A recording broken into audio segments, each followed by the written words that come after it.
It's David here from Brighton Beer Blog, and I'm at The Drop in the open market in Brighton. And with Dan, the manager at The Drop, to chat about LowNo and AF beers, because it is, of course, dry January.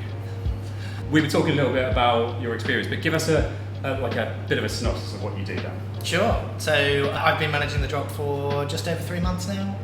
Outside of that, I have my own company called That's the Beer Talking. We do tours and tastings of Lewis. I also do corporate tastings, come into people's offices or homes, and then I do sensory training for breweries as well, where we kind of put them through their paces, do fault training, or if there's a particular area of focus they want to do.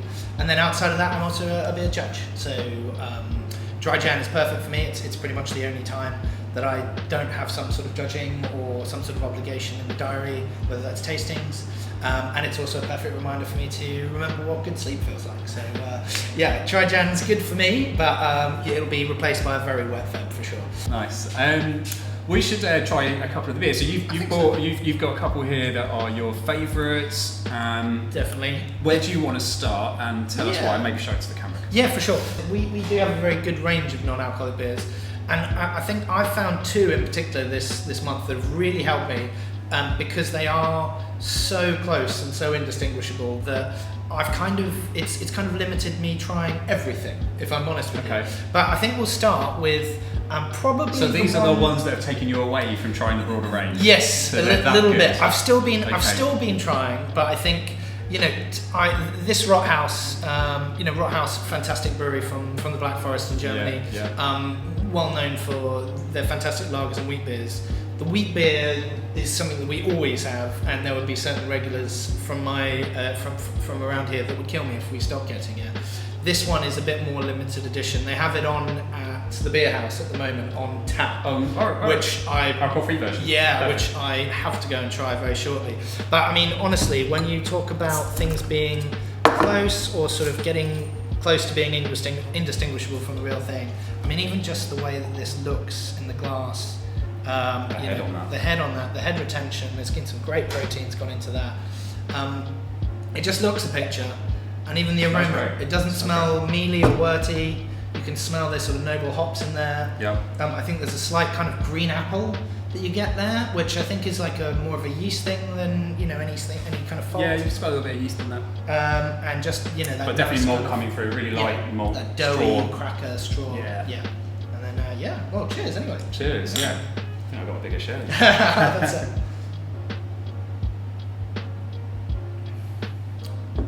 It's lovely, silky smooth. There's a little bit of body to it, but it's still like as refreshing as you'd expect any lager to be. Yep, exactly. And I think what I like about it is that everything's in its right place. You get a little bit of that German noble hop character, that slight spiciness in the finish. The finish is nice, yeah. There's almost as well, and this isn't, I don't know if they've intended this, there's almost a slight like metallic note to it, which I think for me just screams like proper German lager. And I get a little bit of on that, which again just sort of tricks my mind into going, what I'm drinking here is the real deal.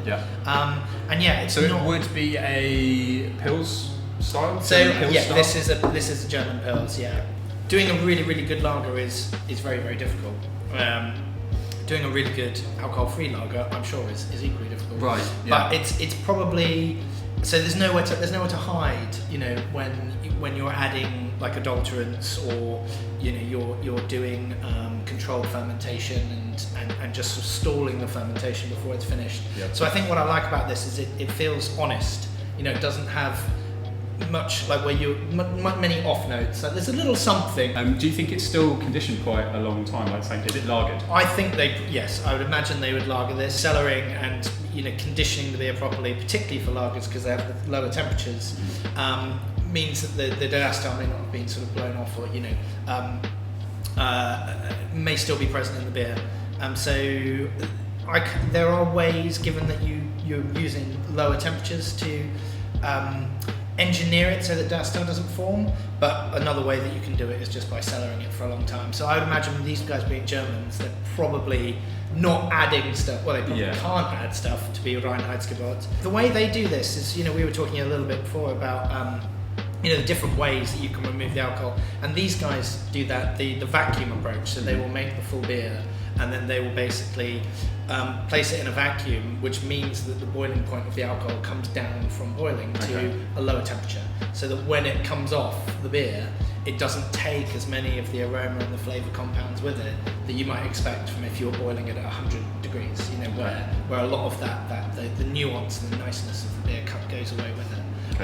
Is there a second place lager amongst your Well, yeah, range, I mean, yeah, I think I also, you know, I'm always impressed with what Utopian do, and you know, a brewery in Devon that's set out with the lofty aim of trying to create really well priced, really high quality lagers. You know, I was applauding them from the start, and so I was really intrigued with when they said they were doing an alcohol-free version. So yeah, this one is.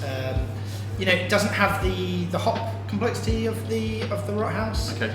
But again, just super dry, easy drinking. You know, it has all the right notes. There's probably a small. It tails off a little quicker than its full strength brothers and sisters would do. But yeah, that's also really, really good. And I've enjoyed that one immensely. Shall we move on to another beer? Yeah. Shall we pour another one? What else have we got into? All right. Well, let's talk about Beak first of all, because so this is a bit of a sad state of affairs, and this was definitely unplanned. I'm gutted. This is probably, again, like, I'm not saying I've tried every non-alcohol beer, so don't come after me.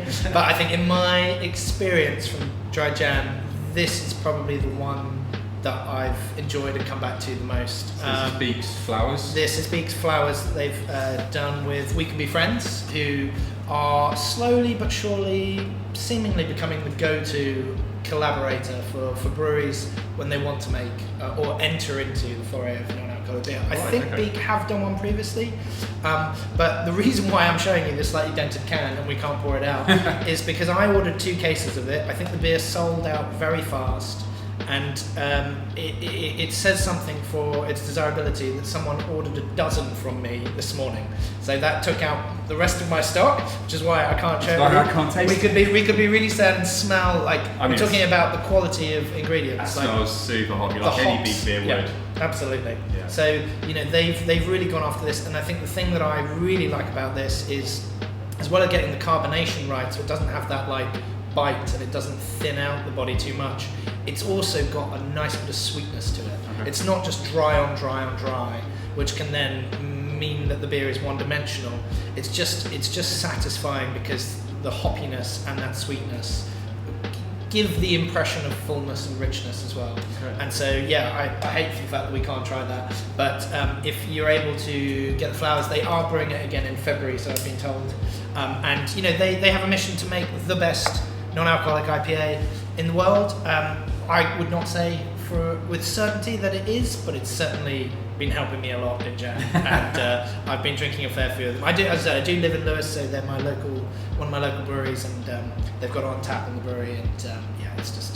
What does it retail for here? Because I know they command pretty premium price sometimes on the tap. Yeah, so what does it count at? It's £4.10, which sort of is I think this is something as well that we're seeing in non-alcoholic beer.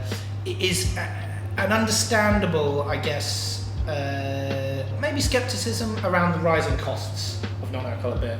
Your mash gangs. We've got a Daya one in which we sell for over £5. We've got our Verdant small batch. We've got the Verdant small batches. These are well-known craft breweries, and I think because if you think back to like the dark days of like Caliber and a lot of other non-alcoholic beers, they were cheap as chips because of the way they were made, and because expectation that alcohol-free beer should be cheap. Whereas now some people will balk at paying over £4 for an alcohol-free beer, but honestly, when they try them, they come back. Once you try something that's quality, and you can notice the appreciation, how much satisfaction it gives you. Yeah. Hopefully, people will be prepared to spend. Okay, so a truly satisfying beer that you have drunk all the product. I have, well, not just me, but yeah. And this other guy. I've been doing. If that was you. Yeah, exactly. You know what he. Okay, but what should we try next then? So we're going from from one end of the spectrum to the other. So I mentioned mash gang a couple of times. they've been making non-alcoholic beer sexy for the last sort of year and a half, obviously, this is an example of, I guess, what you would call a pastry stout, or certainly an imp stout in terms of the decadence. Okay. It's with chocolate and cherries, and by its own admission, it's pretty sweet. They use a lot of cherry in it. But it's not. It seems to have. Well, I'll let you decide. But it seems to have the right notes. I love the way it pours. Like, you can see that there's kind of a red tinge to it. I think that is from the got a cherries. ruby vibe to it. Exactly. And again, like, just looks attractive, right? Just nice, frothy, slightly dense head to it. It smells so decadent. Yeah, absolutely. Cheers again. God, that smells like. Happy New Year and dry Jan to everybody. Happy dry Jan to everyone. Exactly. Yeah. It smells like an 8% that's about to knock your head off, like an impy stout. That's it. It smells, like a dessert, something off a dessert cart. Yeah. Yeah. I really smell the chocolate, vanilla. And the same again on the palate, though. Yeah, there is some viscosity to it. Mm-hmm. There is some sort of body to it. It's thinner than you expect it to be, because the smell and the look makes you expect that big hit of 8%, loads of body, really thick and creamy. But there's it's banging flavour. It's gorgeous, isn't it? Yeah. Loads of flavour. Yeah, no, for sure.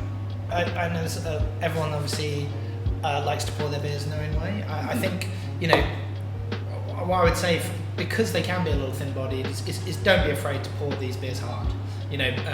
Because apart from the fact that you're going to end up with less carbonic acid in your stomach, it will help give that sensation of fullness and creaminess just by drinking it through a big sort of luscious head. But yeah, I think they did a beer, a stout last year. People went mad for that beer. I can't remember the name of it, and I think this is kind of the more stable, the one that they can make in a bigger volume, the one that's not going to explode anywhere, everywhere in a month or so, and just really nice flavours to it as well. Yeah, there's a really nice aftertaste. Which is, really again, is not something you can often say, And you're going to give the watchers a special discount if they need to also get some dry January alcohol-free beers. Lucky you, yeah, to see you through dry Jan. So we've got our website, thedrop.beer, and also if you come in as well, and just if you use the code AF10, then you get 10% off on any of the non-alcoholic purchases. Simple as that. Will that work in Feb when the Beak stuff's back in stock? Maybe if you come and utter it, just under the counter a bit, Okay, cool. Thank you so much. This has been absolutely fascinating. Thanks for sharing some really good examples of alcohol-free beer. I'm excited to try more because I'm hoping to keep this going all January. Well, let me know as well if you find the others. You've seen what I like now, the benchmark, and if you find anything better, then let me know, because I'll definitely want to stock it. Absolutely. Well, cheers, Dan. All the best with the rest of your dry Jan. Thank you. Likewise. Thank you.